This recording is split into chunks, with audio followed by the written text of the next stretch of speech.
BPSC aspirants से मैं कहना चाहूँगा कि बीपीएससी एस्पिरेंट्स की आज बताएंगे कि बीपीएससी में प्रारंभिक परीक्षा और मेंस परीक्षा और इंटरव्यू, जिसको बोलते हैं प्रारंभिक परीक्षा, मुख्य परीक्षा और इंटरव्यू।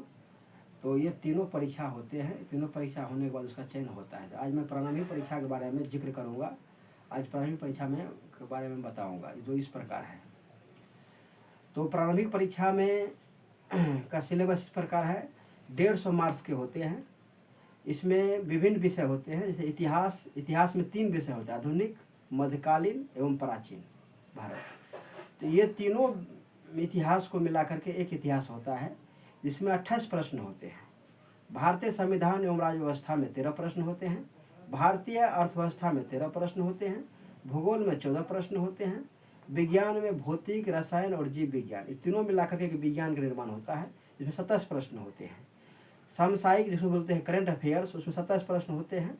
बिहार विशेष, जिसको बोलते हैं स्पेशल, उसमें 18 प्रश्न होते हैं। गणित एवं तर्क शक्ति में 10 प्रश्न होते हैं। यानी कि 28 ये सारे प्रश्न को मिला करके 150 मार्क्स के होते हैं, यानी कि 150 प्रश्न होते हैं। एक प्रश्न पर 1 मार्क्स होते हैं। तो इतिहास में 28 प्रश्न, सामान्य विज्ञान में 27 प्रश्न, करंट अफेयर्स में 27 प्रश्न, बिहार विशेष में 18 प्रश्न, ये सब मिलाकर के 100 प्रश्न होते हैं। तो आपको ये पहले इतिहास, सामान्य विज्ञान, करंट अफेयर्स, बिहार विशेष, ये चारों पर ध्यान देना है।